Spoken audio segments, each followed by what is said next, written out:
going to lick my fingers in peace. Not if I just heard like this sound, you know? Did you hear that? No, I didn't, but Thank fuck. probably because I was talking over it. Yeah. Greetings, everyone, and welcome to the 180th edition of Cinema Effect. Isn't that like the darts number? Like the ace? Is it 8? Is that what you call it?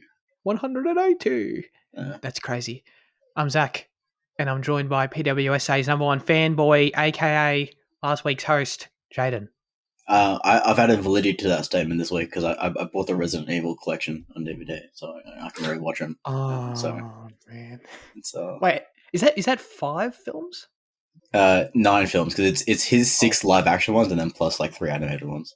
And it's only $60, so I'm like, that's a bit of a steal. So yeah. Well, you know, tastes in the eye of the beholder, as they say. And I'm happy to give him some money so he can dish it out on Miller.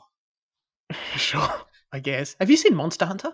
No, not yet. Oh yeah, you got to do that on highlights for sure. You reckon? And yeah, absolutely. Yeah. And of course, we got John Cena, JC, the keeper of children, aka Fitzy, aka Liam.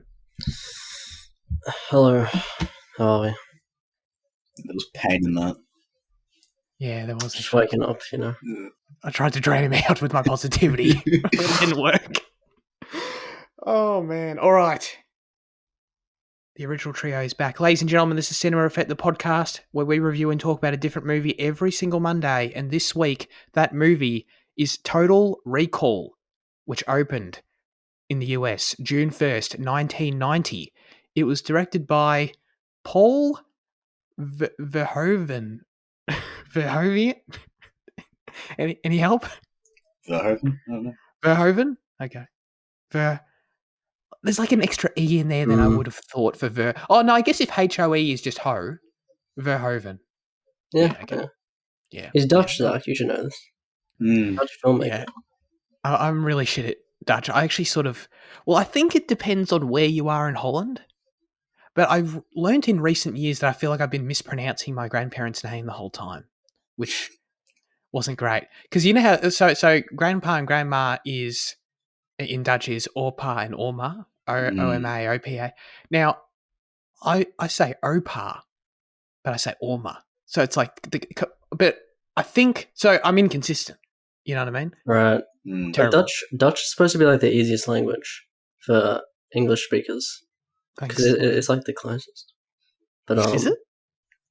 Yeah. It's closer than because it's like a Germanic language, but German's like more complicated.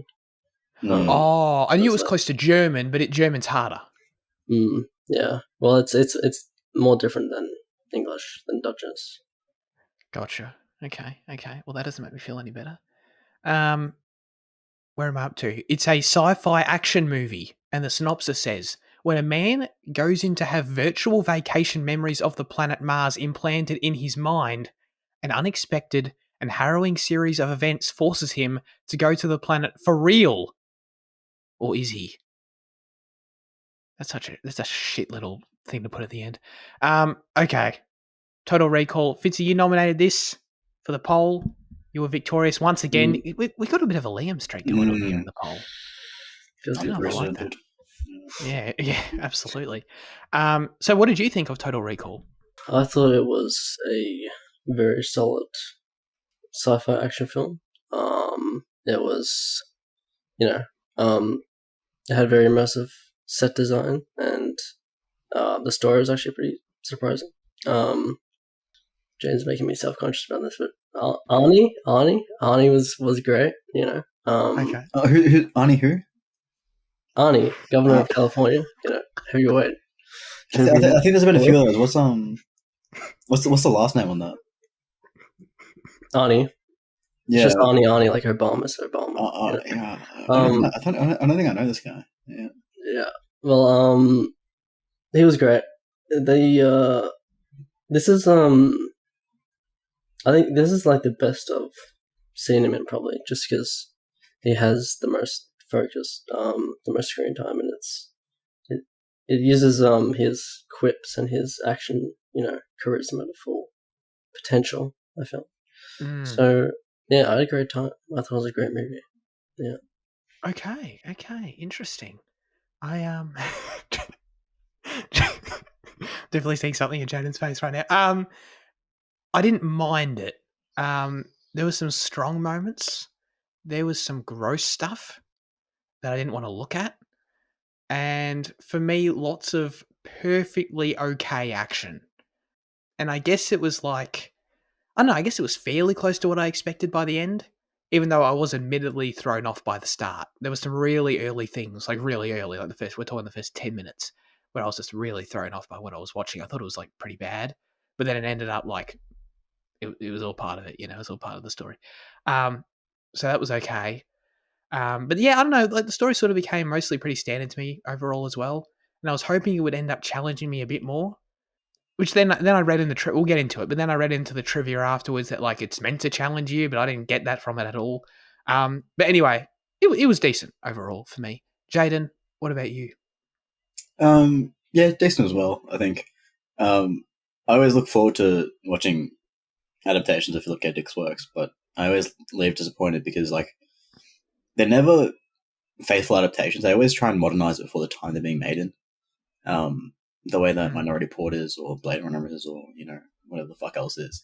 They never truly stick to that 50s, 60s, nuclear family, Cold War fears kind of aesthetic that he creates so wonderfully, and that like kind of perpetuates his work. And I was hoping this would be a bit different, considering it was the 90s, and I thought maybe there was a bit more respect for him. Mate, this is an Arnold movie. Yeah, but aside from that,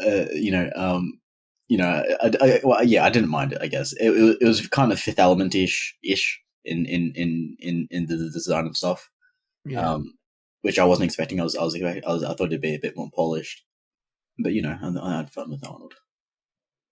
Sure. That's I think don't worry. Yeah.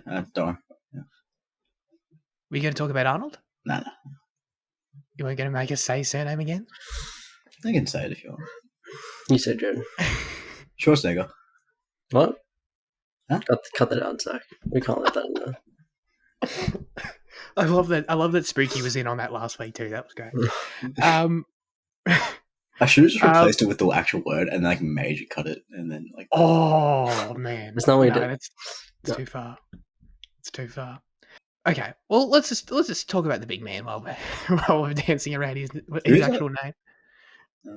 He's like as Vinci was saying, it's like I guess it's like Beyonce, It's just Arnold. Everyone knows. He has that Netflix documentary that's just called Arnold, so everyone knows, I enjoy Arnold. It's very much like, at least in my experience so far, like I haven't seen all of his films, but like he certainly brings a certain flavour of tone and humour and action to everything he does. Like, I don't know, it very much feels like an Arnold movie. And like, while I totally get what you're saying about the Philip K. Dick stuff, Jaden. I would have liked to have seen something like that too, because the ideas of the film are really interesting, but it feels like it's very much just like, let's take the story and the short story and the idea of it, and then like just use that as the foundation for an Arnold action sci-fi movie, as opposed to like you said, like actually trying to adapt it or anything. It still raised interesting questions that I'd want to talk about regarding that, but mainly just by the fact that they adapted that story, not so much anything the movie does itself, if that makes sense. But anyway, I quite liked Arnold. He was doing his thing out there, but I don't know. I do mainly, the thing I like most about what he does in this time is like, I don't know, like he masters the art of the one-liner. It's like the quick one-liner. Absolutely, I respect that art. Did you have any standouts actually, Fitzy? Because I've got one. Oh, I'll see you at the party, Rector. That's great. Oh yeah, that's good. That was good. That was good. I had considered that a divorce. Oh yeah, that was fucking cheesy. Yeah, it really was. Jan, you got to pick one now. I just like every time they try and make him like use Californian slang, like shit, man. Yes. That was my favorite. Yeah, there is something to be said about like, because Terminator was his breakout role, correct? I believe so. Probably, yeah. I believe that's the case. That was only like 8 years before this, 7 years before this, or something. Wasn't it? I think so. So yeah, I don't know. There is something to be said for like his accent is still kind of funny at times. I'm not gonna lie. You know, certain way he says certain lines and the certain words is like, I don't know. It's sort of funny that he's meant to be like. At least he thinks at the start he's like this all American like construction worker. You know, he's kind of Normal dude. normal dude. That was one of my criticisms at the start. Was that what I was so thrown off by is the fact that like, okay, first of all, that scene with Laurie and him in bed was cringe. And then like the whole and then just like the scene afterwards when they're eating dinner and it's like when she was like so obsessed with him, I just thought it was weird. And then like him trying to play this character, thank God it was only like the first 10 minutes. But as it was happening, I'm like, why are they trying to convince me that Arnold is like a regular working man who strives for more in life? You know what I mean? It's like yeah, it was kind of surreal seeing him with that fucking. Yeah, even with the jackhammer, Yes. I was like, his physique still just does not fit like the regular fucking jackhammer operator. Like, you know? No, absolutely not. It was just like, it was so weird. Because at that point, I was still confused about like, did he have a past on Mars or not, or whatever? And I meant to feel that way, but it was just like that specific scene where he's like wants to go on a holiday, and he's like says to Laurie, "But I want to do something more with my life." And it's like, dude, I picture this coming from like Paul Dano or some shit. You know what I mean? Not goddamn Arnold Schwarzenegger. So yeah, that threw me off at the start, all that stuff. But then obviously it ended up coming back around and being all part of the experience, which ended up making sense, thank God, because I thought it was really weird.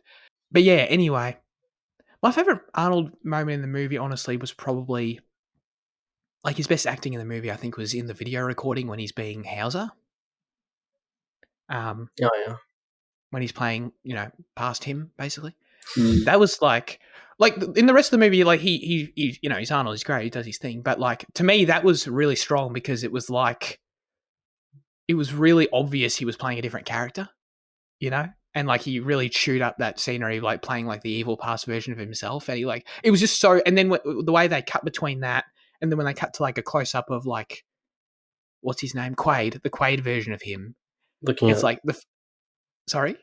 I like that. I was just thinking of the shot where they like the two friends look at each other or whatever, Quaid and like the villain, and they got the TV in the background. Yes, exactly. Like all that stuff, and then when they cut between like Quaid and Hauser, but it's both Arnold. Like they just are both clearly such different people in his performance. Like I thought that was actually quite good. Yeah.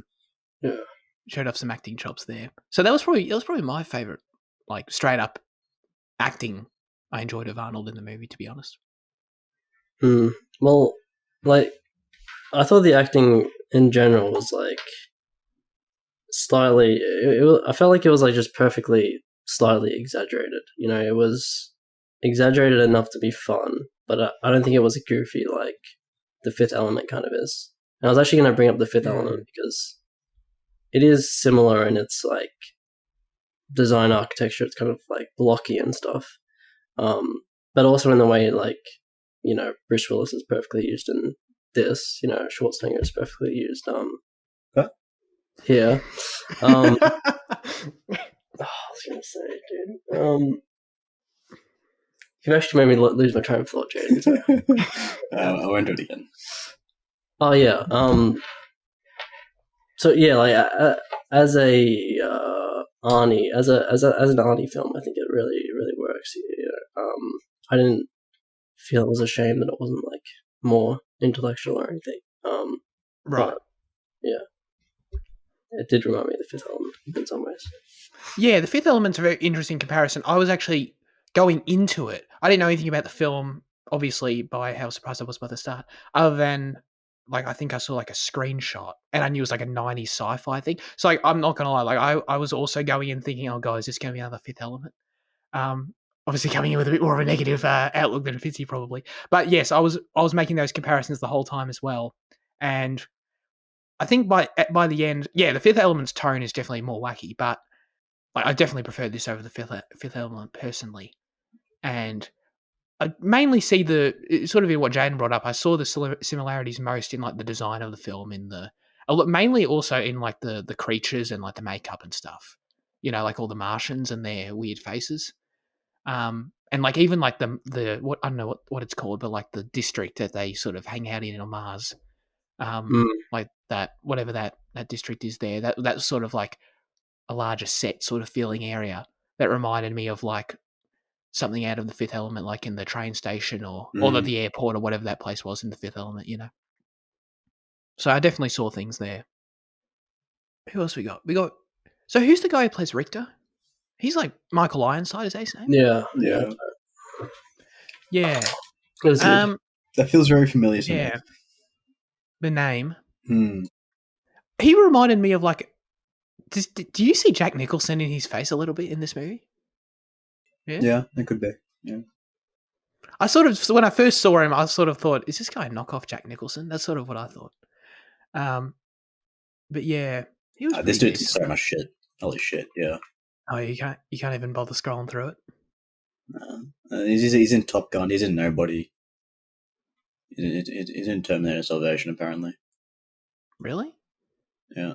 His whole arc in the film was weird, though, to me. Like, in terms of, I feel like his whole arc was about him losing all of his agency and trying it was like the satisfying conclusion of it was him finally learning to blindly do what he's told. You know what I mean? And when he finally got to that point, I'm like, yes, thank God that he just shuts up and does what he's told now. You know what I mean? Which like feels weird to say. But that's what it was, because when he was like trying to act independently, it was really annoying. So yeah, I don't know like what lesson that's trying to impart on the audience necessarily, but that's something I noticed about him. And then you had the other, what's the other villain's name? Bloody Copenhagen or some shit. Cohagen. He was okay. Did these performances like add to the tone for you, Fitzy, overall? Yeah, I thought Richter was very good. Okay. Like his kind of jealousy, you know, because Arnie's banging his wife, Sharon Stone. It was also really good. I thought she had this kind of, you know, bitiness kind of. She was very good. But yeah, the Michael Ironside, he was like, I think it comes back to what I was saying about like being like perfectly, like only slightly exaggerated, because I did feel like he was a somewhat realistic person, you know. And like especially when fucking the wife died, I thought that was, you know, it wasn't I didn't feel nothing there, you know. That was something. He gets over it quick though. Yeah, he does. That's when he finishes his, you know, minion arc. He goes back to being minion arc. Yes. Yeah, he really does. Yeah, no, that's it. That's why I wanted to ask about what you were saying about how the performances feel just the right amount of exaggerated, because I saw that in this one. But yeah, Sharon Stone also was probably the other standout for me, because mainly in the way that she does the thing where she like it wasn't like an Academy Award winning performance, but the way in which she switched between, you know, trying to lure Arnold in, you know, trying to be nice to him, like when she starts calling him sweetheart, and then like, you know, tries to grab the knife behind her and all that's when she's doing all that kind of thing. And then when she just goes, then when she's able to switch to this full menace in like 2 seconds, like that the way she does that like fit perfectly with the tone of the movie. Yeah, I appreciate that about her performance as well. Who was the chick who played Melanie? I literally just brought it up before when I was looking at the other guys. Dude, I can't even remember already. I've never seen her before. Something Tintin, Twinton. I don't know, something Tintin? like that. Maybe. Wow. She was in Man of Fire, apparently. Oh, really? Okay. Yeah, she was okay. I think by that point I was just so thrown off by the 3-tit lady in the club that by the time we got to her, I was like, yeah. Maybe that was my issue on that one. But yeah, I don't know. You know, she was meant to have 4 originally. Yes, holy shit! I did see that in the trivia. Which makes it funny that have you seen Paul? Oh yeah. They make a joke in that because one of the characters is writing a comic book and they got a 3-tit lady as one of the characters, and when the FBI pulls him over, he's like, "Oh, dude, you should imagine 4. And like, no, that's disgusting. You're so gross. But but they're like 3 is fine, but 4 is gross. And it's like the same sentiment that went through this movie. Yes. Well, 3 makes sense to me because that's like a third eye kind of thing. You know what I mean? Like a mutation. Like a Martian kind of third eye. Yeah. But 4 just doesn't make sense.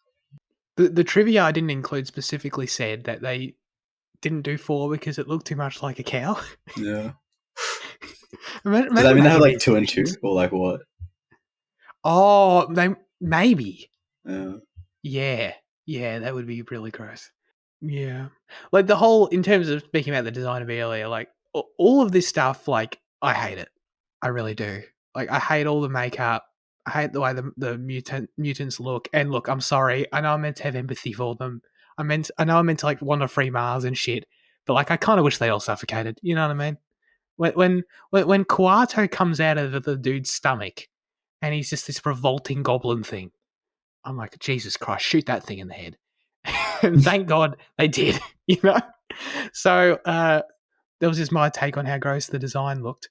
But there was a ton of, I was surprised by like all the gnarly imagery in the movie, like outside of just that gross stuff. Like by the time, obviously we already mentioned Richter's arms coming off. That was crazy. That was cool.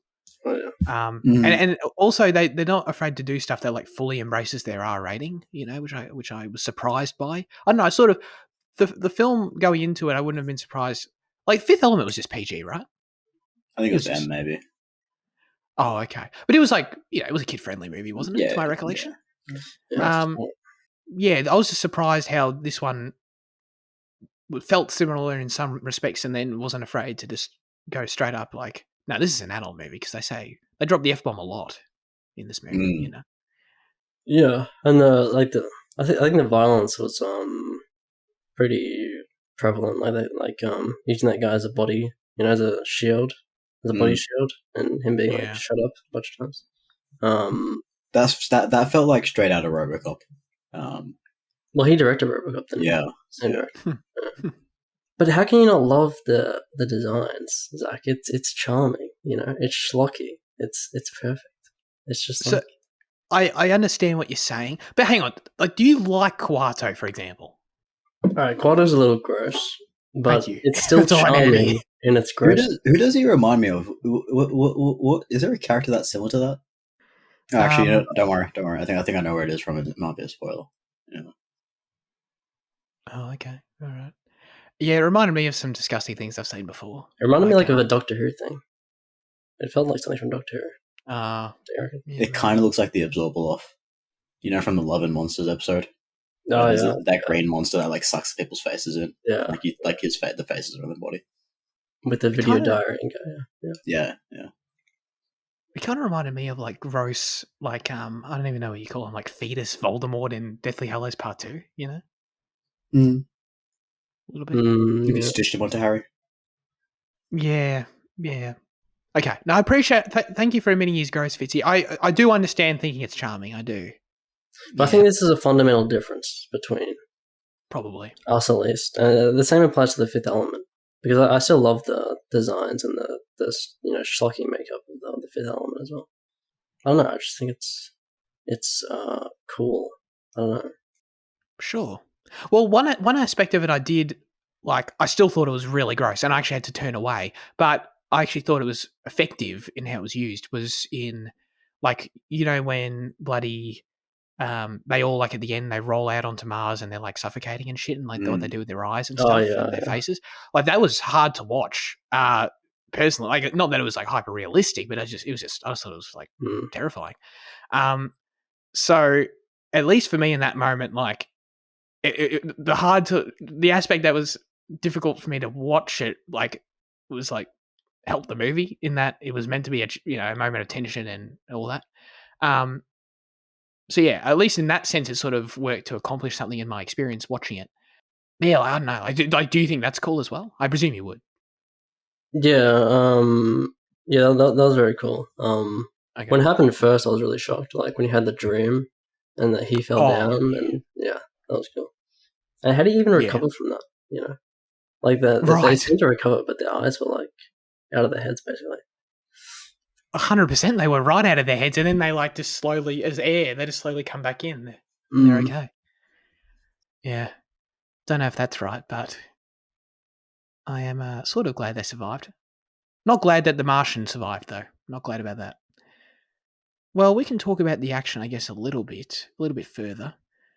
The violence was the main aspect of it, like you guys already sort of touched on, but the violence of it was the main aspect I enjoyed, like just seeing all the blood, seeing the way they do all the bullet holes in the bodies was fun. But yeah, other than that, like I didn't think it was all like brilliantly executed or anything. Like it was all, I don't know, it was all fine to me. But like, what is like a standout sequence in the movie? I guess.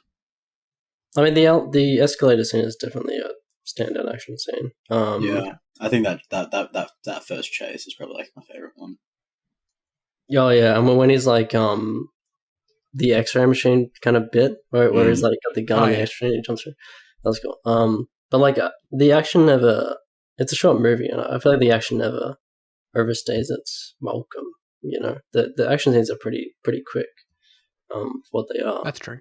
And like later on, you get that action scene with the, you know, in the reactors that isn't like anything special or whatever, but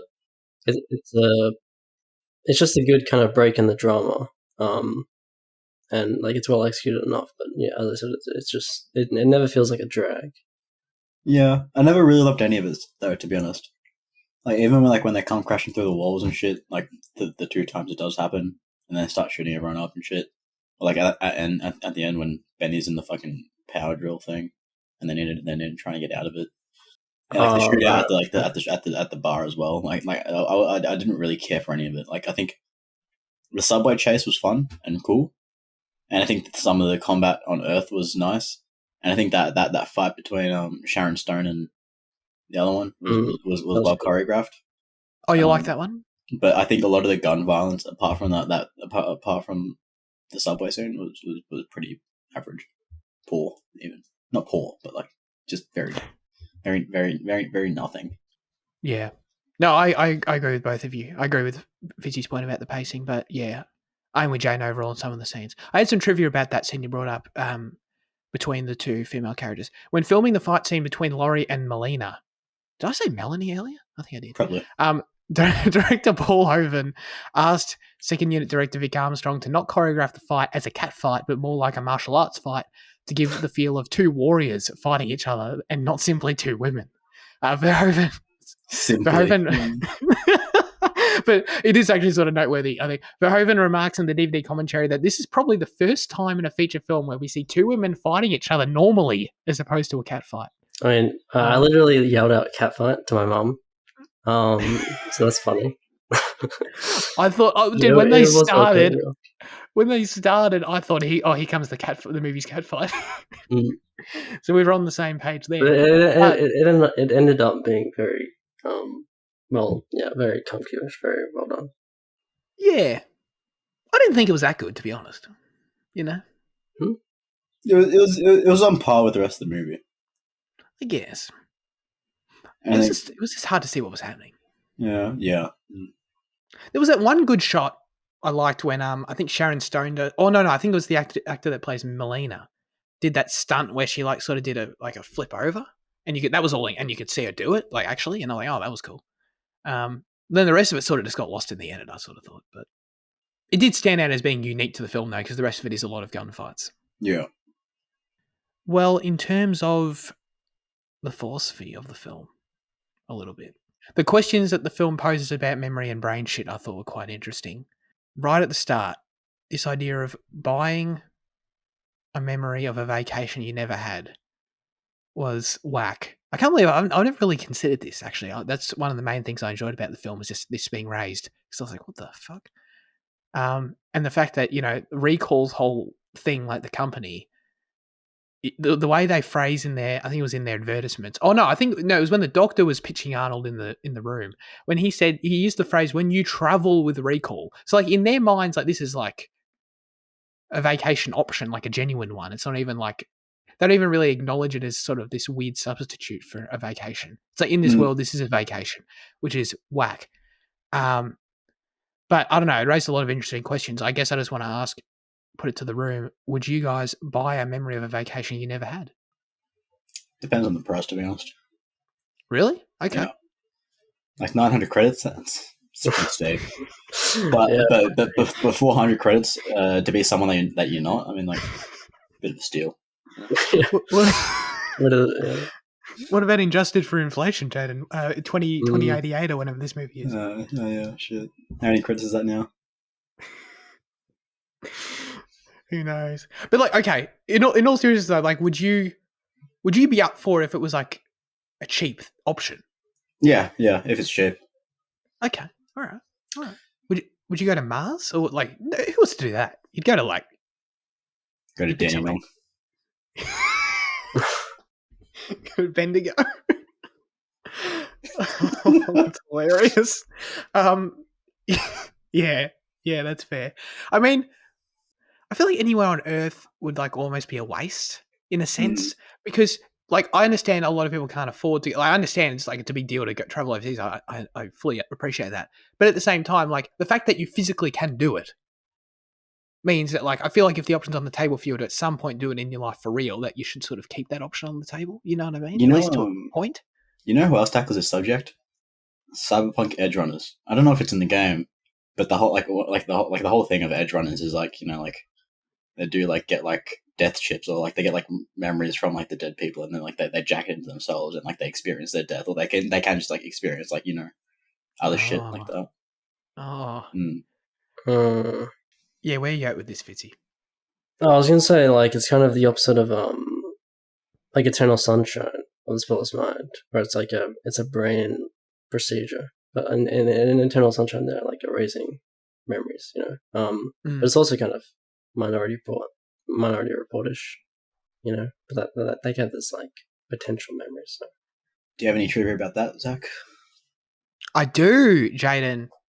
Should I do it now or should I like? I'll do it now. Brought it up, you're not going to get a better transition than that. Mm. This was whack, dude. It was originally planned, this film, to turn Minority Report. Wait, what? What am I saying? I'm sorry. It was originally planned to turn Minority Report, another short story by Philip K. Dick, into a Total Recall sequel called Total Recall 2: The Minority Report. The sequel would have taken place after the events of this film, and it revealed that the events of the first film haven't been a dream. Quaid, who was going to be played by Arnold Schwarzenegger again, I won't repeat the pronunciation, was now working for an elite law enforcement agency in which mutants from Mars use their psychic abilities to predict crimes before they are happening. The sequel stuck in development hell for 5 years until it was abandoned. It was later decided to turn it into the standalone film we know. I think Minority Report would be better as a sequel than it is on its own, because then Spielberg wouldn't be fucking involved. No, you can't tell me. You can't tell me that with a straight face. I honestly think I could. Really? I hate the aesthetic of Minority Report more than I dislike the aesthetic of this in terms of like adapting Philip K. Dick's work. Why? Because it's so clean and shit and white and bright and like too far future and like just not respectful at all to Dick. But it's kind of got that 50s. It's kind of got that suburban aesthetic sometimes, like at the start of the movie, at the guy's house and stuff. But like every fucking Spielberg movie of the 2010s is like white and bright. And that's why it's shit. No respect for source material. Same with War of the Worlds. The Fablemans is like that to like the nth degree, you know? Yeah, once again, doesn't respect his own source material. Respect his own life. Yeah. But where does this idea of Philip K. Dick's aesthetic come from? His books. Look, maybe it's just the way that I've always imagined his stories, but like it is so integral to me, the location and the context that he wrote his stories in, and the fact that every time they've been touched, it gets ignored. Maybe it's not that big of a deal to other people. Obviously not, given how Blade Runner is celebrated and all that shit, and pretty much all of his other adaptations are celebrated. But like, I don't know. It really does annoy me because I love that so much.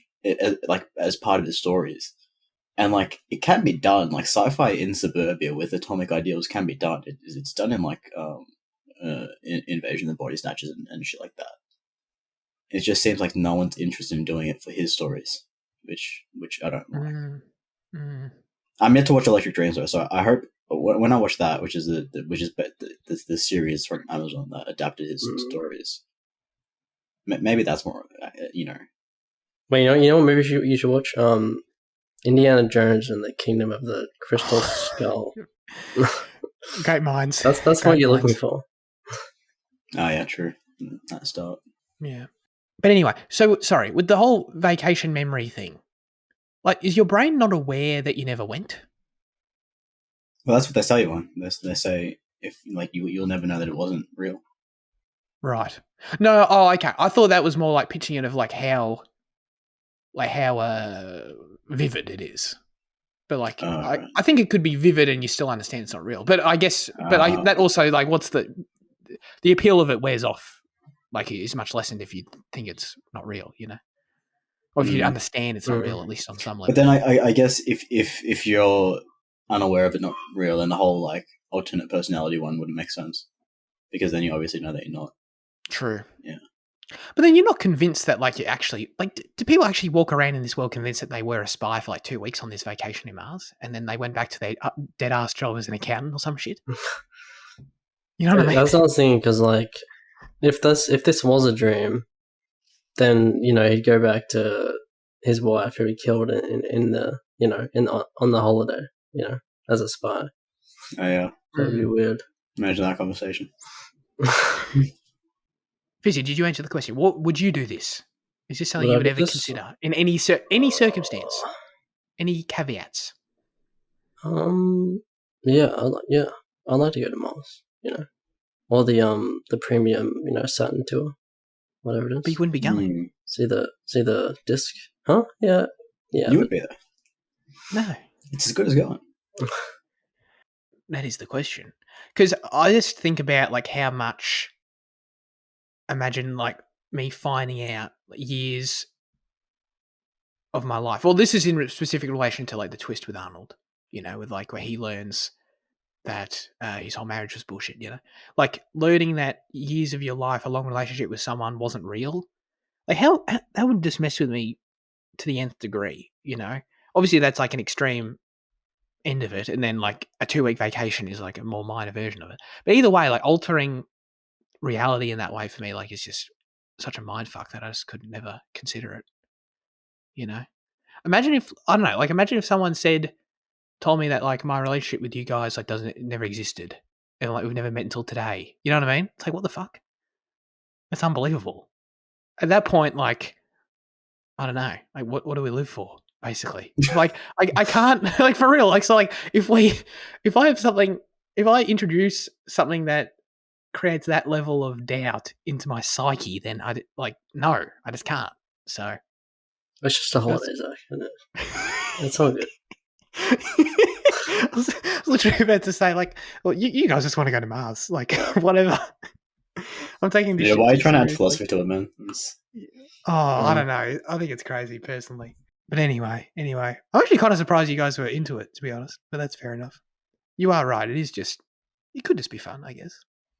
The story. I thought the story was. You said it was kind of rote. It was kind of standard or whatever. But I think it surprised me at multiple points. I was surprised by Benny being a baddie.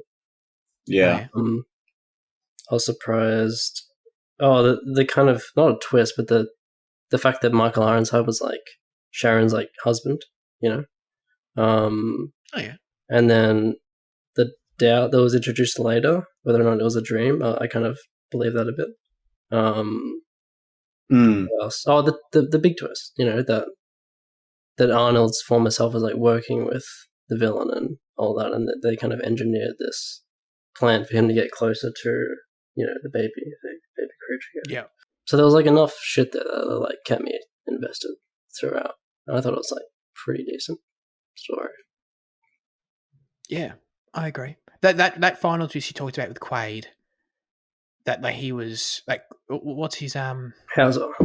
Hauser, thank you. That Hauser was a voluntary plant to like manipulate, get past all the tests. Basically, I like that. That was cool. I do like. I agree with you. Like, I do like the amount to which the film plot wise tries to mess with you. I think it does so mostly effectively.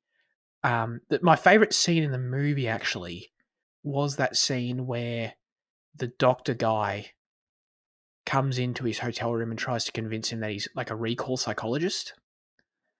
Yeah, That was really strong, actually. I thought the doctor guy's performance was great. Yeah, that one scene. It's a very subtle performance, but like you could tell. So he's like trying to convince Arnold basically not to kill him and to take the red pill, which was great. And you could tell by what if you were watching him closely the whole time, it was never obvious, but you could tell that he was lying the whole time. Like but it was just a very good performance in that you could read into it a little bit. And I love how the sweat gave him away at the end. That was great. When he gets blasted in the head. That was just such a strong scene, in my opinion, because it's playing with the ideas the film's already introduced, like the whole concept of recall, what's real, what's not real. We've already been thrown around a little bit at the start, so like I was close to buying into it, Yeah, because at that point it made perfect sense. Exactly. Yeah, like as soon as Quaid goes into the procedure, the next thing we get is like him thinking he's a spy and like this whole plot happening. But it's like the argument that it's a dream also makes sense in how like elaborate like everything is, which like I think Quaid himself kind of says about House's plot that it's like elaborate, that all this stuff happens so perfectly or whatever. But yeah, at that point I was like believing it. Yeah, definitely. Yeah, that scene definitely did implant like shit ton of doubt, and I don't know. I think it's a real credit to the movie, the fact that you can have this scene halfway through, and then it has been so well constructed to that point that it does flip the audience's interpretation of how much of it has actually been happening. I think the whole kind of I think towards the end, the whole kind of is it a dream, is it not, isn't as effective as it is at that midpoint of the film. No, 100% agree with you. Yes. Yeah. I think in the middle of the film it's really good because, as we said, like it's all totally believable within the rules that are established. You sort of creates that doubt, but then I love the fact that it's like this potential twist that's not a twist. Like it ends up being the case that it's bullshit, like it was a trick, So I love how the film starts with a twist. In the middle point, thinks it's giving you a twist, but then it's not a twist, and that's sort of the twist. And then the end, there's another twist with the Hauser reveal, and I think that's really well paced out. I really enjoyed that aspect of it. But then, yeah, no, I totally agree. For me personally, by the time we get to the ending, with like, was the whole movie a dream? None of that shit worked for me at all. Like, I didn't walk away from the movie in 1% thinking, oh, was I meant to think that was a dream? And like, okay, I'll just get the trivia here. Because I honestly didn't consider this at all until I read this. The final scene fading to white was done specifically, according to the director, to leave some questions regarding whether everything Quaid experienced was a dream that he had been lobotomized in the end. Like, the fade to white wasn't enough for me to think that, personally. Well, yeah, I didn't have that much doubt that it was real, but the doctor, like the salesman does say to him that like all the things that are going to happen in the movie, like you're gonna go to Mars, you're gonna be like a double agent, you're gonna find this new girl, and then you're gonna like liberate the planet, like at the very end or whatever. Oh yeah. So like the movie ends with him fulfilling all those goals, So that was like the main thing that was like that I was like reminded of at the end, I guess. But yeah, it still feels like it was real. Mainly because his wife died. Like once Laurie died, it was like, okay, this is real. Or once he like kills that guy who like tries to convince him. Yeah. I think that's I agree with that. That feels like that's what was strong about that moment. So I didn't really. I dislike the idea that it might have been a dream at the end, and I don't think the film really conveyed that strongly. Which is why I don't know. That's why I didn't consider it, and I sort of reject the idea, to be honest. Like, if I just take the ending at face value, I think that's sort of where I got the idea. That's where I was saying that the story sort of becomes a bit bland after that point, because it is just Mars is free, let's kiss. So I actually I like the concept of there being this doubt at the end, but I just don't think the film conveyed it. So That's why I sort of left a bit flat for me, you know. I feel like this is like Ad Astra follow-up trivia to some degree. In terms of like we're talking about the advertisements for these sci-fi films. Coca-Cola is the only advertised soft drink on Earth, and on Mars we only see ads for Pepsi. Do you guys notice this at all in the movie? I didn't see either movies, to be honest. No, I didn't notice any advertising either. No, I didn't. I noticed like Coke and Phillips and whatever when you went to that place, and like there was kind of like a square or whatever. When he was like running away. But like that reminds me of Blade Runner, like most of all. Like that's right. That's what I think of when I think of like the advertisements, the Coke advertisement at least. Yeah. It's it actually is a big part of Philip K. Dick's just storytelling in general. Like quite a few of his short stories feature like extensive ads, and like you'll be traveling on like the interplanetary highway, and like the characters mentioned just being blinded by ads and shit. So right, there's that part too. That's cool though. Like I think we said in the Blade Runner review that was years ago now, but like I think all the advertising in that movie is genuinely really good. I think it really adds to it. I think it's fantastic. But I don't know, like I thought that the idea of Coke being on Earth and Pepsi being on Mars, like for me, it reminded me of this idea of like in our world, you know how like, for example, like McDonald's has Coke and KFC has Pepsi, for example. It was like that, but planets. It's like just the whole planet, which I kind of thought was funny. Do you think like the companies like had to negotiate which planet they got? Pepsi really wanted Mars. They were really pulling for it because it was new like multi-year deal with yeah, with the exclusivity. What do you guys think about the score? I thought the opening theme, like the main theme of the film, like in the credits at the opening and sort of in the final action scene, was phenomenal. Personally, yeah, score was very good. Was it like it was like synthy, right? I was like a little bit. Old Mate called it his best score ever, didn't he? Did you read that in the trivia? He did. Jerry, what's his name? Jesus. I don't want to be racist. Jerry Goldsmith. Yeah. Considered Total Recall to be one of his best film scores.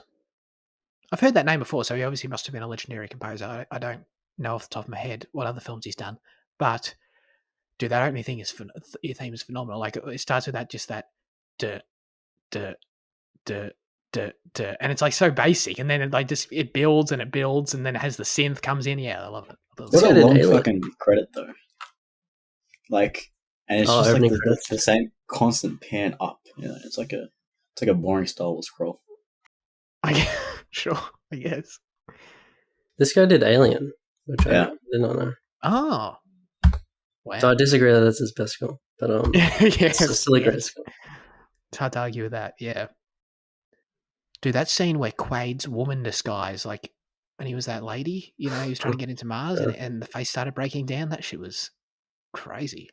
I noticed like they had like there was like an Arnie mask like underneath that or something. There was like something weird about it. Yes, in the reveal shot. Yeah. Yeah, something weird was going on there for sure. Where like I don't think it was actually Arnold in that shot.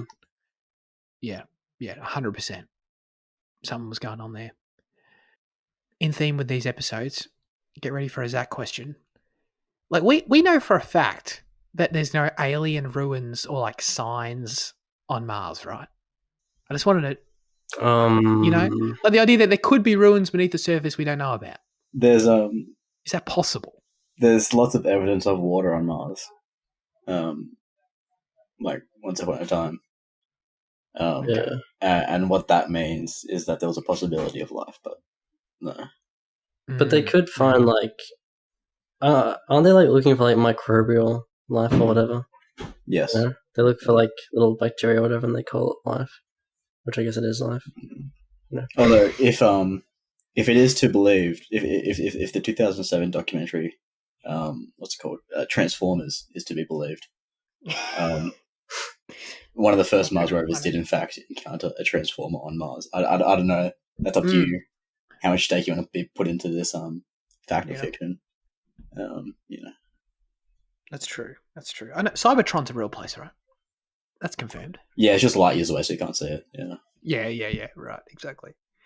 Yeah. Okay. So like there could be evidence of life on Mars. Yeah, there still could be like Got it. little drips and drops. But yeah, it's like like how you put it. It's like technically it's life, but like, does anyone give a shit about bacteria? You know. Mm. Anyway, let's get to our final verdicts for Total Recall. Jaden. I don't know. I feel like a 6 is a bit harsh, but I really didn't like love it. You get too much value out of it. I think I ultimately, in the end, I think I did prefer The Fifth Element because I think it was that bit more of an engaging story. Because like the Liberation of Mars is kind of just, I don't know, not entirely for me. Not in the way it's done. Right. Like, does it make any sense that they would hold the potential for it to have air? Yeah, because you can fucking sell the air for shit tons. Yeah. No, but like, why didn't the Martians do it? I know the film probably Yeah, why explained this, didn't they? Because the Martians died out. but they had what? So like, they did everything but put their hand on the friggin' thing. Yeah, Like they built too intelligent. Mm. They're intelligent life, but not that intelligent. they built the whole thing, but then just like forgot to put their hand on it. Yeah. Yeah. They're probably having the same debates. Yeah, probably. I'll slap a 6 on it as well. I definitely prefer this over The Fifth Element, no doubt about that, personally. But you guys know how I feel about that. Fitzy. Well, first thing I'll just say, I put like the remake with Colin Farrell. Oh, yeah. I put that on in like it was like a sleepover party at my house, and I remember nothing from it, and everyone was bored as shit. So like this is the second time I've recommended Total Recall in my life, and my friends have been somewhat disappointed. But I actually enjoyed this one, so I'll give it an 8 out of 10. I think it was a great schlocky sci-fi action film. So, Sure. I wasn't disappointed, to be clear. I wasn't disappointed. Yeah, you guys had low expectations anyway, didn't you? Yeah, I guess so. You weren't Yeah. like I'd hoping for anything. lower. Correct. Yeah, I guess so. No, I thought it was decent. I thought. Do you want me to repeat all the things I liked about it? Or? Yeah. Okay. Yeah, what is the deal with that Colin Farrell remake though? Like, do you guys know anything about it? So you don't remember anything about it, Fitzy? Not really. No. For some reason, I thought like before I watched this movie, I thought it was like about actually like implanting yourself in another body. So I obviously didn't like remember what happened in the remake. Oh. But that's Selfless. That's a different movie. But I don't know. Yeah, I remember it just being very like grey, kind of. Maybe you like that, Zach. I'm not even gonna lie. Like I saw the poster and I saw a thumbnail. I saw like a thumbnail of like a large like CG city, and I was like, oh, that's like that's much more my aesthetic. Mm. But who knows? And if like Colin Farrell's like, I presume it's the same story anyway. But like if Colin Farrell was like meant to be an everyman, like I believe that way more than bloody Arnold. Yeah, he looks way more depressed than Arnie, who's like trying to escape. Yeah. Yeah, 100%. But I mean, I don't know, like the fact that Arnold, like it ended up working. The fact that Arnold was like, he actually was an ex-spy. That's why he's jacked, you know. But yeah, I don't know how that remake is different anyway.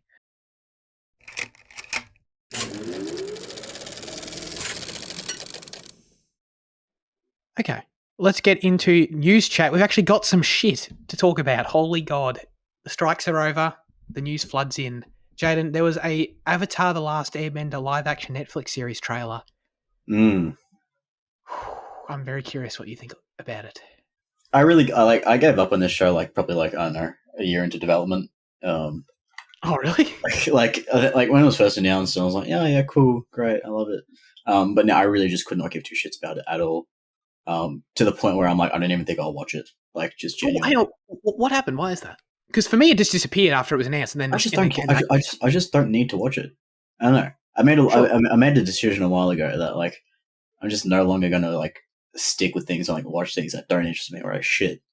And I'm just not gonna. I think I'm just not gonna watch this. The trailer looks fine. It looks like they kind of missed the tone of the cartoon, as is tradition with live action adaptations. I don't know. Like CG looks decent, I guess, but it looks. So many of the shots reminded me exactly of M. Night's movie, and I'm just like, it's going to be pretty similar, I think. Especially if they don't get that tone right.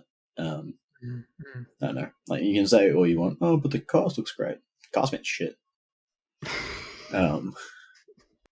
Looks I was surprised it completely comes out. fine. I was surprised it comes out in February. I don't know. I just kept thinking this was way off. But I guess it has been years since we first talked about it at this point. Time just flies. I think the biggest kicker is the fact that the original developers left because they were having creative differences. And when you've got creative differences with the OGs, you're doing something wrong. That is fair. That is fair. Take this with a grain of salt. You guys know I like the Lion King remake. You guys know I really like Avatar, but I'm not like a nostalgist for it, because I watched it recently. But I thought this was great. I thought this trailer looked awesome, and I'm definitely going to check this out, unless I hear like bad things. But I'm definitely going to give this a shot.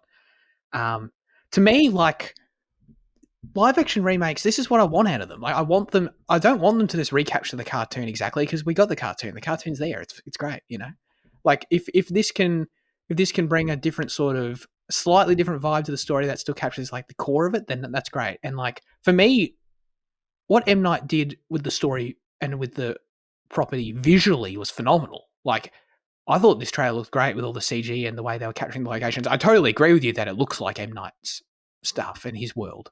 But for me, that's not an issue, because I thought that all looked great anyway. I thought Appa looked great in that movie, and Appa looks great in this show. So I'm here for that. I want to see these characters brought to life in a different aesthetic and in a different interpretation. I don't need it to be the cartoon again. So I'm here for that. I think the cast looks great, dude. You can't tell me that Uncle Iroh casting isn't phenomenal. Bloody what's his face from The Mandalorian, but he just looks phenomenal in that part. And that's like such a fantastic character. Bro, he didn't even speak in the trailer. We don't know what he's going to be like. But we know, like he's that grandpa energy guy. We know him. Sure, he's going to be great. He's going to be fantastic. I just don't think it's worth my time. Right? Like to do this again in a different way. Yeah. Yeah, I get that. That's fair. I guess I am also curious how the episodes are going to be structured, because it's not going to be a 22 episode. You know what I mean? It's not going to be the same format. Yeah, it's going to be 48. But like, you know what I mean? Like, is this going to be like, for example, 8-hour-long episodes? Like, how do you do that? That's an interesting thing. Like, obviously, some stuff's going to be cut. So I'm more. That's to me where I'm more going to be looking for. I'm going to be looking at how well is the story translated in terms of how they squish together episodes, how they adapt episodes, things like that. That's going to be where it's make or break for me personally, because I think visually I'm in, and of course all the other like the acting and stuff. But yeah, I'm very curious about how they handle the writing aspect of it, because are they doing the entire story? Well, this to me, you know more about it than me, but like the Avatar than me. But this looked like a season 1 to me. Like the whole season 1, they're going to do season 1 in season 1. Well, the fact that they reveal Fire Lord Ozai was interesting. Yeah, that is true, but I feel like it's pretty easy. Like he was in season 1, they just never showed his face, right? So like I think they could just make a choice to show his face earlier, and that's with it, the story's still the same. Was Ba Sing Se in season 1? Who? The Earth Kingdom city. Oh, actually, there's no Toph, so I guess I guess this is season 1. Yeah, right. Yeah. But is that what that was? Was that the Earth King city? That's what it looks like. Yeah, it did. Yeah, that is true. That is different. Yeah. I don't know. Yeah, I'm curious about that. That's what I'm going to be looking at personally, more so. But yeah, I'll give this a shot. Hopefully it's not terrible. I know it's obviously going to be looked at very critically. People are going to put this under the microscope, which is, understandable to some extent. But I am more open to it personally. We had an Inside Out 2 teaser. Jaden, are you hyped for the introduction of anxiety into your Pixar film? Not in the fucking slightest. I turned this podcast back when I first watched Inside Out like fucking 3 years ago. It was really disappointing. And this trailer looked awful in my opinion. It looked really bad. I did not like a single bit of it. Nothing was funny. Nothing was interesting. I really could not care for it at all. Yeah, not a lot of positives for in Inside Out 2 for me. Okay. God, you're really putting me in a tough spot today, Jen. I mean, I thought this was cool. Like I like Inside Out. I think it's overrated. I think it's mid Pixar personally, but I still like it. I still think it's a creative movie. And to me, like I thought the idea of them introducing more emotions, like in the teenage years, like that makes so much sense. Holy shit! I can't believe I hadn't even considered that, but that's like no-brainer But stuff. but all the emotions they can add are just derivations of the original 5. Like that's why they picked the original 5, because they're like the core, and then everything else you can derive from those 5. You know, like anxiety is just is just like, you know, the fucking daughter of fear. It's like primary colors and all the colors you can make from, you know, primary Sure, colors. yeah, Yeah, and like love is just part Yeah. of joy. You know, like there's no point in adding the fucking extended whole shebang. yeah. No, that is actually a good point. You're right. You're actually totally correct about that. But yeah, I'm open to it in that I think if it creates interesting conflicts in the movie and a fun movie, then I don't mind. But I think not even semantically, like I think psychologically you are correct. You know, which if it's not done well, I think that's a valid criticism. But if they are able to make stronger distinctions between the characters in the movie, then I think that's okay. But I'll give it a pass in that sense. But that is actually a very good point. Because, like, yeah, what is fear if not anxiety? You know. Philosophical spoken. Thank you. I think that's a quote from my Play-Doh book behind me. Okay. We had an Echo trailer. Jaden thought this was cancelled, but instead he watched the trailer.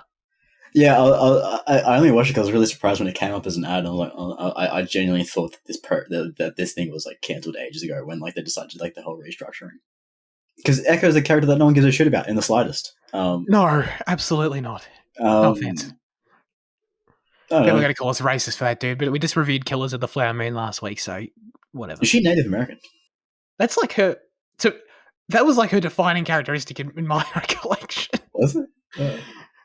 I don't know. Oh, wasn't she deaf? No. The fact she's deaf. Yeah, her being deaf that's more important. Thing. That's more important. Sorry. The trailer looked surprisingly okay. I still won't watch it because, like I said, you know, I'm done watching things that don't please me. But it looked okay. If you like, it looks like a hybrid between Daredevil and Hawkeye, because it pretty prominently features Wilson Fisk. That's cool. So, like, I think it would be an okay project, if you're into the MCU stuff. Yeah, that's fair. There's zero chance I'm watching this shit, but no offense, that was a bit harsh, but but yeah, no, I'm definitely not interested. But I mean, Fisk is cool, I guess. I don't know. Hawkeye didn't really do a lot for me, so I don't really need a Hawkeye spin-off. No, yeah. Basically. The more I think about Hawkeye, the more I push it further away. Yes, it's it's a strong relationship, you and Hawkeye. Yeah. Okay. Lastly, Nintendo confirmed this week that they're doing a Zelda movie. Oh yeah. So there are a few little things to this that I thought were particularly noteworthy. First of all, this isn't shocking after the Mario movie's success earlier this year, and I think there was a lot of speculation that they were going to do Zelda next. So the confirmation was cool. But to me, the things so Wes Ball's directing it, who's also directing Kingdom of the Planet of the Apes. Oh, nice. So that's a cool little connection there. But to me, the main thing that was like, what the fuck, is that it's live action. Yeah. I was like, what? I thought that was odd, to say the least. I thought animated was a no-brainer considering the Mario success. I think the film, I think Zelda would be amazing animated. What are you going to do? So the primary question that comes to my mind is, is Link going to talk? Because you can't. Can you have a live action? I mean, animated poses the same question as well, but can you have a live action fantasy film where your lead character doesn't speak? The answer is no. Well, I haven't played Zelda, but it's funny. I watched a stream a month ago, and they predicted that the Zelda would be a movie, and that it would be harder to adapt because it's again, I haven't played it, but apparently you just kind of follow around a character who doesn't, who's the personality isn't the main idea of Zelda, and he doesn't talk much or whatever. Link, he doesn't speak. He's never spoken. That's his thing. Yeah, he never speaks. Yeah. So that's your main character of your live action film. To save money. It's not a creative choice. I mean, it started as a exactly. That's probably how it started. So I don't know. I'd love to hear. I want to hear what Luke has to say about this. I don't know what he's thinking, if he's got ideas and stuff, because he's a bigger Zelda fan than me. But I think doesn't Breath of the Wild and fucking the other one have beautiful animated cutscenes anyway, don't they? Like I would have loved to see. Yeah. I would have loved Yeah, to see exactly. something in that vein. Yeah, same. Honestly, like anime sort of cutscenes. Yeah, Yeah. I don't disagree with that, but like that makes more sense, and that's what I would have leaned towards over live action, 100%. Mm. But it still raises the question, like they're only 3 to 5 minute cutscenes that are vastly dispersed across gameplay, as opposed Sure. to a whole movie where Link doesn't speak. It's like what? So Unless it you raises like some actively interesting make questions. him mute, you know. But in Like you make it a characteristic of his. in Smash Bros, he goes, "Hiya, Yeah. hiya." So maybe you can say that. Huh? Yeah, Yeah. that's the sound of Lockie spamming me with arrows in Super Smash Bros. 4. Yeah.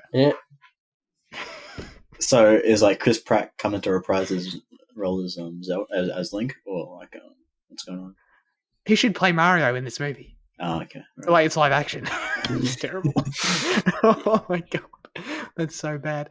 But the other noteworthy thing is that Sony's going to be distributing the film. The no-brainer thing to me was they'd do it with Illumination again and do it animated, right? But Sony's distributing the film, and Nintendo's paying for over half of it. So it is very much a strongly Nintendo finance production, which is good. That's a good thing. It gives me some confidence. But at the same time, it's like they wouldn't do this if they weren't confident in it, which makes me they obviously know what they want to do with it. You know what I mean? In terms of they obviously have the answer to their is Link going to talk question. And I just can't at this moment see the answer not being really weird. But maybe they have something figured out. Wasn't the announcement in like the vein of the Mario thing where it's like it's Miyamoto here? I can confirm we've been working on this movie for a few years or something like that. Yeah, Miyamoto loves it. I mean, it's like obviously the fact he's so behind it is again, it's comforting, but it still raises so many questions. But it's obviously better than if it were not them, or like if they were like, trying to separate themselves from it or something. Is Legend of Zelda Japanese though? Like, do they cast Asian people, or do they cast Europeans? Do they cast Yankees? Good question. Like, is it Asian? Like, I don't know. Well, where is Hyrule? Is that somewhere in Germany?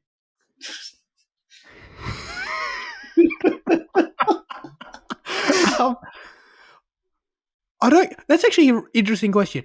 I think they're Western people. I think if you interpret them in live action, they're Western people. Personally, now I say it as a white dude, I understand that. Yeah, but because you see, as a kid, I always saw anime people as white, and it wasn't until very late that I started thinking, oh, these are meant to be Asians.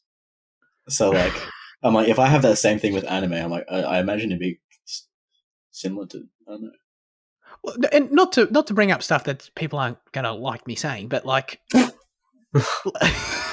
But like if you think about the other anime, because okay, Zelda, the new Zelda games are anime aesthetically, but if you take like bloody what are those adaptations that no one likes, bloody Cowboy Bebop and what's the other one, One Piece, like they translated the characters into like a diverse cast of characters race wise. That's because Netflix. Yeah, I know. I'm just saying, like, I feel like that is. I don't know. I feel like you do a similar thing where it's not. They're not all Asian or all whatever, but you do it per character, you know. Because I think that philosophy actually sort of makes sense. Wait, you talking about Death Note? Yeah, that's another one. But I was talking about the other two I said as well. Right. Cowboy Bebop had Asian people, didn't it? Only. Yeah, but Death Note. Not only, but I think everyone was cast as their right race. Right. Okay. Yeah. Like John Cho was Spike. Yeah. But Death Note kind of did the opposite thing. They like westernized, but they like westernized and put in like the paper towns kid, you know, where it was clearly Asian people in the original. Yeah. Okay. Wait, did you watch the Death Note live action? Yeah, I watched it. Do they still call? Do they call him Killer? Like, because like in English it doesn't work. Like in Japanese they call him Kira or whatever, Kira. You know, and it's fine. But like, do they call it Killer? Because like that's just a shit name. Who is that? I can't remember. I can't remember anything about that movie. It was Okay. French. I think there'll be Western in Zelda because I think with Sony distributing, I think it's an American film, first and foremost. Like Sony's a Mario Chinese was. country. Not Sony Pictures.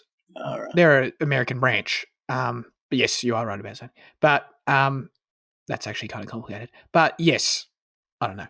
I think they'll do Western people. I think it'll be an English-speaking made movie. You know what I mean? Sure. Excellent. All right, that's it. That was like the longest huge chat we've done in years, which was kind of Yeah. exciting. There's also Arcane got announced for next year, November. Oh, did it really? Next Yeah. year? Yeah. Oh, that's exciting. Okay. Is it literally just 2024? November 2024.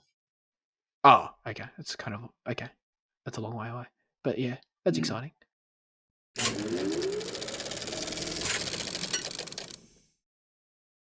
Now it's time for our highlights of the week. Fitzy, what have you been watching? I watched a lot of stuff, a lot of stuff. I'll say I watched I finished Get Back, the Beatles thing. So there was like 150 hours of no, there was 60 hours of video footage, and Peter Jackson made it 150 hours. there's 150 hours of audio footage. And Peter Jackson edited it down to, I don't know, like 7 hours or something. Of them just like making their like last, I think it was their last album, because I think it would have been. And they're like planning to like release that and like do a like performance or whatever. So yeah, it's a cool just kind of time capsule kind of thing, just seeing them, make like iconic songs like in real time, like the coolest one is like I don't know, there's a scene where it actually shows the original making of like, it was Get Back, or it was like one of the big ones, like Paul McCartney was just kind of humming and then like saying random shit, and the song just kind of like comes into existence, Oh, that's but cool. it was cool seeing like the Beatles, like the dynamic as well. Like John Lennon's so annoying, man. He's like, he's being like funny all the time and like trolling, and then Paul McCartney's trying to like whip him back into place, make him work. But yeah, it's just fun. Like they were good friends, It was just watching like a friend group. It was, so it's fun for that as well. But, do you see John actively beating Yoko, or was that definitely deleted scenes? Okay. Yeah, extra footage. The director's cut. But Yoko is there, just kind of sitting in on the sessions, screaming sometimes. And that is really cool that like that they were capturing this stuff at the time, like yeah. Sometimes I think like, should someone be capturing me doing something at any time? Because like I could be doing something like I could be creating something for the ages and no one knows yet, Well, yeah, they were creating it for like a TV show or like a movie. They hadn't really decided, but they were using like 16mm instead of like 35, as like Paul was saying. Well, if we're using 16, which is like worse quality, we shouldn't make it into a film. It should be like a TV show or whatever, which I think was the original idea, but then it just never got, it never got put together, I guess. Right. So the footage had never been used until this came out. I think so, yeah. No, I think cool. it's just sitting there, which is like pretty remarkable since, like everything the Beatles have ever done have been like kind of publicized and scrutinized and like, shown to the public, and it feels like everything's been kind of covered. But yeah, it was just like this massive collection sitting here, which was like really important as well, because it's like them actually making like massive songs and the final album and stuff. So yeah, that's really cool. I rewatched Babylon. This movie's unbelievable. Oh, yeah. Fitzy, did you like it more the second time? Like, because I know you gave him 10s both times. That's why I'm asking. It's hard to tell the score. Yeah, maybe. I mean, I think it was pretty on par. But Okay. Yeah, I liked it more personally. Like the first time was a ride, obviously not knowing what's going on, but and that's fun in itself. But like this time, it was just so cohesive, the whole thing, and it was just like it's obviously such a crazy film, and there's so much crazy shit and weird shit happens in it, you know. But, I think when the elephant shat on that guy at the start, that set the tone. Um, I watched it. I watched it with my family, and I was really curious about that and how that was going to play, considering it's 3 hours and some of the shit that goes down in it. And they loved it though, so that was awesome. Like I thought the elephant thing at the start was going to be like that's actually kind of a smart inclusion at the start. That's like the litmus test, if your senses can take this shit basically, and it worked. They passed the test. So yeah, the film's absolutely phenomenal. The montage at the end gave me dude, I felt my heart rate increase when I knew it was coming. Like I was like in the minute or two before it, I was like, holy shit, like I need to prepare my body for this, and it hit just as hard. And oh, dude, like, and just on the rewatch and some of the monologues the characters have, like knowing the whole film already and like going back and rewatching some of the monologues, like it makes them so perfect.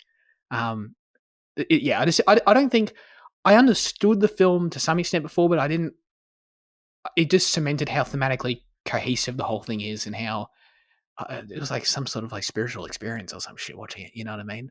But how it's just this beautiful meld of like celebration of like it's this journey about life and the ups and downs, and and the whole dealing with mortality, basically this meditation on mortality through the lens of cinema and the history of cinema. And it's like that's beautiful, that's like incredible. And then that's like just on the deepest level, and then you just zoom out and it's also just an incredibly entertaining, well acted movie. So it's like basically a perfect movie, you know what I mean? But yeah, I know you guys feel the same way anyway, so I'm like preaching to the choir here. I'm not like I'm basically just trying to convince the audience. But well, that anticipation is so true though. Like I was just like 15 minutes before the montage, I was like ready for it. The second time. Absolutely. I think I was like sitting on the couch, and I think I like when they do the shot where it starts going around the cinema before it.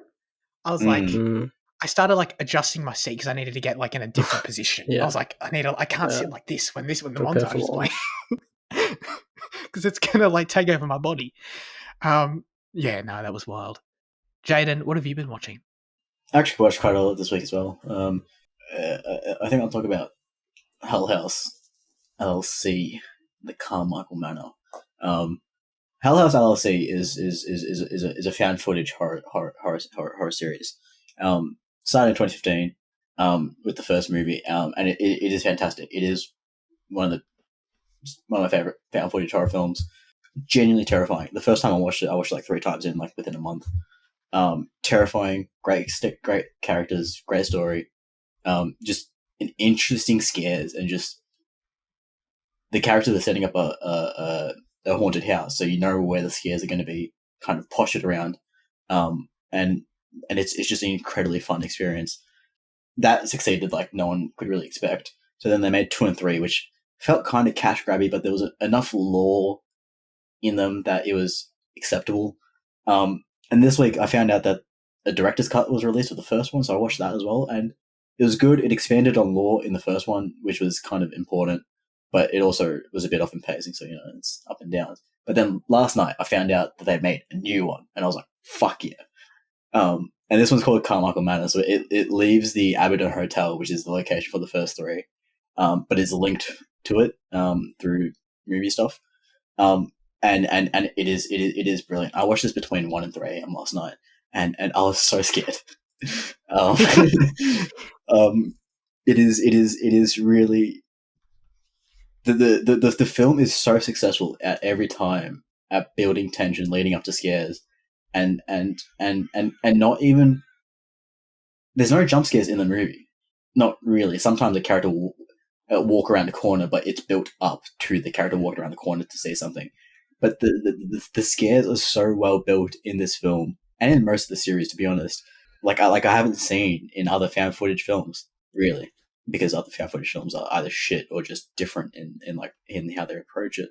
But like, it's a very small cast of 3 people this time, which the other ones are bigger than this. But in keeping with that, it makes it all more personal, and a lot more intimate, and kind of you feel it more. The location is wonderful, and then the lore is that they're able to factor into this one to continue to build on the series is really great. They really smashed out like an incredibly strong movie, and like they use like standard horror stuff. They use clowns. They use knocks. They use build ups, and they use like some cult stuff as well. But like it all just works, and it is all really effective. Just the highest of praises for this film. Wow. Okay. Speaking of other found footage horror films, Blair Witch is my only comparison.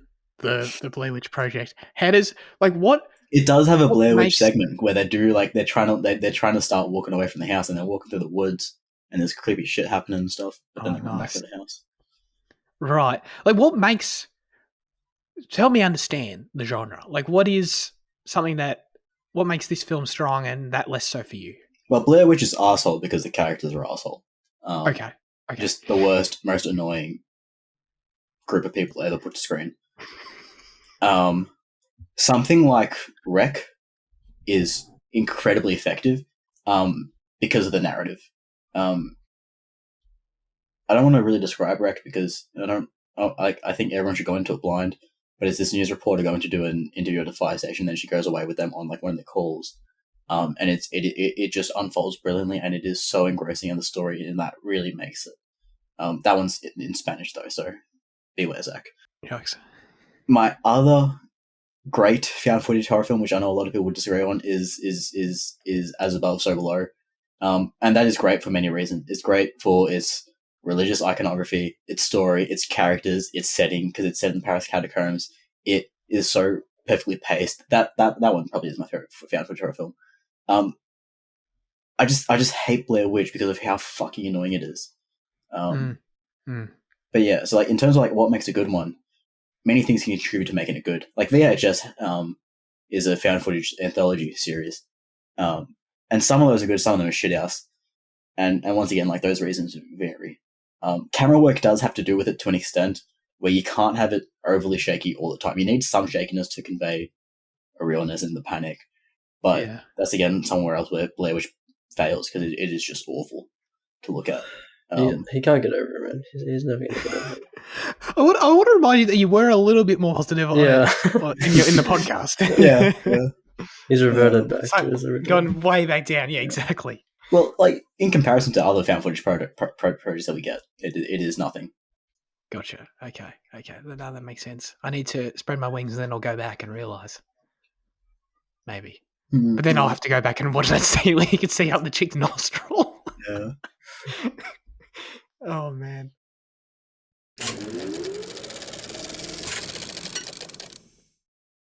Now comes the segment where we hand the show over to you, that question of the show. Last week we asked you, so you said it was Luke's idea. Yes. Because he was inspired by seeing the video of John C. Will Ferrell DJing at a college party. Oh, is that something that happened like really recently? Yeah, he DJ'd his son's frat party. Oh, that's so cringe. But Jaden asked the question last week, what is the most out of place a celebrity has been? That's a really good question. And I actually didn't. So I finished the podcast, last week's episode, this morning. And so like I sort of was rolling around some ideas for this question beforehand. So, but I was thinking cameos, and then you guys started talking about like real life stuff. I was like, oh, that adds a whole new thing. But so anyway, there's some potential there. I thought it was a good question. Andy said, I can't really think of anyone, to be honest. I'll add my own twist to this response. The most out of place group of people that don't deserve to be celebrities are TikTokers. It's like, yeah, we know Andy hates TikTokers, but no, this is the better Andy. This is the Andy answer, which is a special mention for Elizabeth Banks being out of place as a movie director, which is just savage. When we eventually have Elizabeth Banks on the show, we need to have Andy waiting in the wings to just like surprise her mid-episode. Yeah, she drops in like Lockie did that one time in like episode 3. Yeah. You know, where he just comes in and says some shit.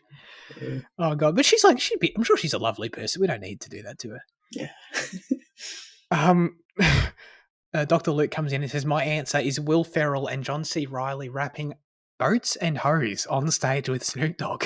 When the hell was this? years ago? Or? I think this was also recently. Oh my god! Can Will Ferrell just, calm down? Better yet, Jared Leto just climbed the Empire State Building. Mm. Did he? Oh, yeah. But yeah, I just saw that yesterday. No. But as in, he actually climbed it. He didn't just go to the top like everyone else. No, yeah, he was harnessed on climbing the side. Oh, okay. Yeah. Yeah, that is kind of weird. if you were in the city and you just looked up and saw Jared Leto, you would think, man, that dude's out of place right now. What's he doing here? So yeah, no, that's actually a good answer. What did you guys think? I feel like Jane, you're going to have potentially some, about what's going on in the real world. I don't. I feel like you could have some decent real world answers. I don't know. Oh, yeah, I don't want to put too much pressure on you, but yes. My answer is Gal Gadot, the world's biggest psyop. This IDF agent who is mildly attractive, so they're trying to insert her into Hollywood to spread Zionist propaganda. And she can't act for shit. But Israel's funding her kind of career to keep her in there and relevant to spread their bullshit. So she's my out of place person. Right. But okay. No, I can't argue with that. She's a soldier, and then she was an amateur model, and then she was like, let me give acting a go, and she shit at it. So that's why she's out of place. Jaden just totally forgot about his reluctance from the Prince of Egypt. Sorry? 100%. Yeah, I know. Yeah. Didn't even ask for that to be cut. Just went all out on it. Okay. But okay. Do you think, I don't disagree necessarily, but do you think it's a bit of a broad answer? Does it need to be a moment? Something a celebrity did? Yeah, I don't know. Fucking her trying to act, I don't know. I guess that is Andy's answer. And repeatedly trying to act. The fact she keeps being in things. In Fast and Furious, it's acceptable because she's hot and that's all she needs to be. But then when she actually tries in Wonder Woman and in Red Notice or whatever else she does, it's just awful. Right. Fitzy, as Zack Snyder's Justice League #1 defender, do you have any comments on that? Oh, I mean, she's not exactly the highlight of the movie, so it's okay. Yeah, no, that's true. That's fair. What do you reckon about this one? I can think of an actor going into a different profession like Arnold did. But an out of place moment yesterday. Oh, sorry. I just also want to say she was also very out of place when she was trying to sing "Believe" to try and unite the world. 100%. Imagine. Sorry, right. When she's trying to unite the world when she herself is part of an apartheid regime. So. Yeah. Well, yes, 100% with the bloody anyone who was in that video, man. There was a lot of people in that video. Yeah, that's true. But my moment is when Kanye West was with Mike Myers in that infamous clip where they're talking about the effects of Hurricane Katrina. And Mike Myers is kind of a comedic guy, but next to Kanye West talking about this topic, he takes on the serious kind of front. And he's talking really formally and properly about the devastating effects of Hurricane Katrina on local communities and stuff. And he's talking about aid from Red Cross. And then before they cut away, Kanye is like, George Bush does not care about black people. And and then they cut back to Chris Tucker, and Mike Myers looks at him and doesn't know how to respond. Hilarious. I've not seen this. Oh, you should look it up. It's fucking funny. But Mike Myers is so serious in it, and it's just good. I need to see that right after this. What? Why were they talking about Hurricane Katrina? Are they they're not from the area or some shit? They were promoting it was a awareness ad, so they were promoting the Red Cross. Yeah. Okay. I mean that is good, but that's also hilarious. Oh man. So you guys the other night taught me, I didn't know this, about Leo going to the UN. That sounds pretty out of place. I don't know much about it, but that sounds weird. For me, so before that, I was thinking in the realm of cameos, so I'm happy to sort of explore that corner. Mm. Which one do you guys think is more out of place? Ed Sheeran in Game of Thrones or Bruce Willis in Ocean's 12? Sheeran in Game of Thrones. Yeah, that's fair. Because at least like Ocean's 12, it kind of fits the tone. Yeah. I still, that scene still makes no sense. By the way, it's still one of the weirdest scenes we've ever watched in like this podcast, to be honest. But because remember when remember when it makes no sense and he starts calling her Julia Roberts, but she's not Julia Roberts, and then like she's a character's name, and then she's meant to look like Julia Roberts, but it was made zero sense. She plays herself, doesn't she? But like the whole thing is that she's not Julia Roberts, but she's meant to be playing someone who looks like Julia Roberts, but Julia Roberts also exists in the movie. But then but then she clearly Bruce Willis thought she was Julia Roberts, but then the character Tess, I think that's her name, right? Tess, like clearly also had a history with Bruce Willis because they knew each other. It was really weird. It was just bizarre. But go back and rewatch that shit, man. I'm telling you. Anyway, but yeah, no, Ed Sheeran Game of Thrones is a good one because like, what the fuck was he doing there? It's like it's like, you know, how did he get to Westeros? You know what I mean? he's just there singing. So yeah, that's pretty weird. I think it was cool though. Oh, you like it? Yeah, I don't mind. I don't hate it. No. I don't hate it. It doesn't like ruin anything for me, but like it is kind of weird. Also, of course, like, dude, I feel like this is like so recent that it's not even worth. But like, special shout out to Jack Black and Lizzo and The Mandalorian. Like, some of the God, shit out. just like why, dude? But it's like, oh, then they're in that whole episode. Oh my god. Anyway, special shout out to that. Okay. As always, we'd love you to submit your responses, thoughts, and or reviews for next week's film in the YouTube comment section, the Instagram comment section, or join the Discord server this week.